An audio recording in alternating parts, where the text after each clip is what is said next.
Tuluyan ang kinumpirma ni Coach Chot Reyes ang estado ni RHJ sa pagpasok ng TNT sa susunod na conference. Nagparinig naman si Coach Tim Cone sa koponan ng New Zealand tungkol sa kalagayan ng Gilas Pilipinas. Ibinahagi rin ni Coach Tim ang magagandang nakikita kay Justin Brownlee habang papalapit ang bakbakan sa FIBA Asia Cup 2025 qualifiers.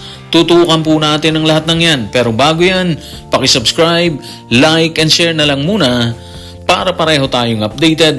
Kung tila tubili pa si Coach Chot Reyes sa nakaraan niyang interview, mariin niyang sinabi ngayon na si Rondae Hollis Jefferson pa rin ang kakamada sa kanila bilang import sa susunod na conference. Tanong, paano niya narating ang naturang desisyon?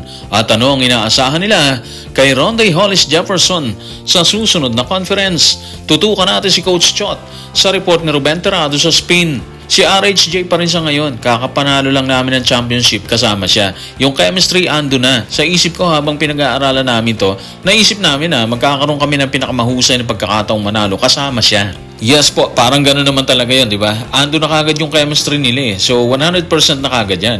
Hindi na maninibago yung co-players niya sa loob ng court. Ibig sabihin, tama siya, si Coach Chot Reyes. Mas malaki yung chance na manalo sila ng championship sa Commissioner's Cup. Unang-una, alam na ni RHJ ang galaw ng liga, ang galaw ng lahat ng players dito. Tansyado niya na yung gagawin niyang opensa at depensa. Kaya nasa tamang timpla na sila kagad dyan. Mas may bentahe sila kumpara doon sa ibang team na kumuha ng mas mataas na import. Yung iba kasi sasanayin pa nila yung import nila sa sistema ng kanilang laro, di ba?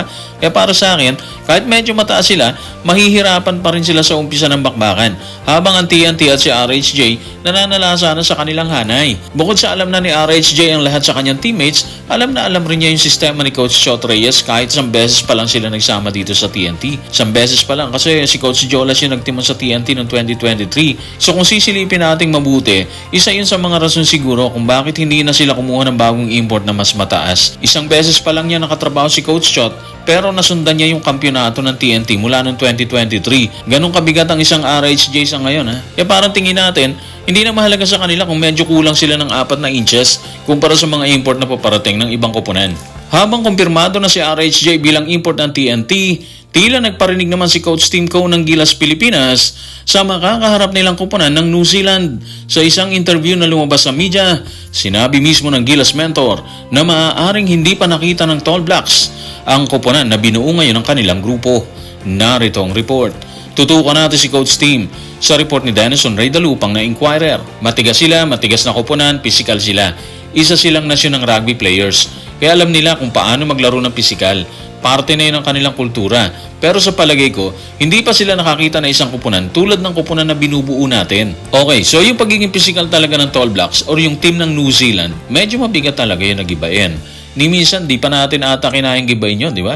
So ngayon, dahil may mga bago tayong sistema sa pamamahala ni Coach Tim, kumpiyansa siya na kayang sabayan ng Gilas players yung physicality ng game ng New Zealand. At paniwala niya, siguro natin na rin, no, na kapag kinayang sabayan ng Gilas Pilipinas ang pagiging physical ng Tall Blacks, tingin natin may chance tayo dito. Siyempre, yung chance hindi basta-basta sinasabi yan. Ginagawa yan. Pero base sa pahayag ni Coach Tim Cone, meron siyang inihandang magandang gagawin para depensahan ng mga Kiwis. Especially in transition defense, sigurado tayo masusubok sila dyan eh. Mabibilis kasi yung mga Kiwis. So kailangan makababa kaagad sila para sa depensa.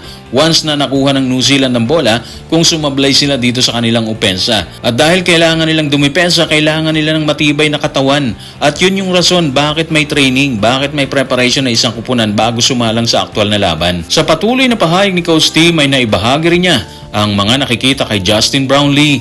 Base sa kanyang pahayag, walang dapat ikatakot o ikabahala ang sino man kung kakayahan ng naturalized player ng Gilas ang pag-uusapan. Narito ang kanyang paglalahad. Tutukan natin si Coach Tim sa report ni Denison Ray Dalupang na Inquirer. Sa tingin ko, lahat kayo makikita nyo talaga isang Justin na motivated na papasok dito sa laro versus New Zealand. Nahirapan kaming lahat ng Gene Kings sa recent PBA title series. At nakita mo na ba si Justin na sobrang motivated? Nakita nating lahat kung gaano siya ka-motivated nung nakaraan at kung ano ang kaya niyang gawin. Kaya sa tingin ko wala talagang dapat ikatakot ang sino man tungkol sa kanya. Handa siya, sa tingin ko magbibigay siya ng magandang performance para sa bansa. Alam niyo, mabigat yung mga pahayag ni Coach Tim Cone, ha? Parang alam na alam niya yung mangyayari kapag nagharap na sila ng New Zealand. Base kasi sa kanya, ilalabas ni Justin ang lahat para sa bayan. Magpe-perform si Justin ng maayos kumpara sa nangyaring series dito sa PBA kung saan tinalo sila ng TNT ni Coach Chot Reyes. Ang problema, yung Tall Blacks, 2-0 din sila dyan. Kaya paniwala tayo, gagawin din nila yung lahat para maiukit nila yung 3-0 laban sa atin. So ibig sabihin, hindi sila basta-basta bibigay dito.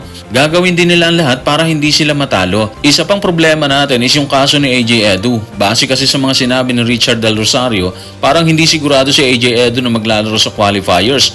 Bunga ng injury. At dahil dyan, tingin natin magdodoble kahit talaga yung mga big man ng Gilas. At isa na din dyan, si Justin Brownlee na ayon kay Coach Tim, sobrang motivated na siya maglaro kalaban ng New Zealand.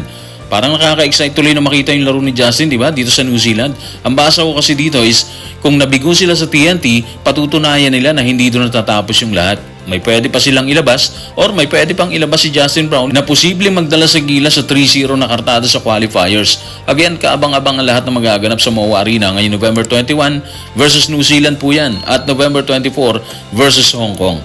So guys, maraming salamat.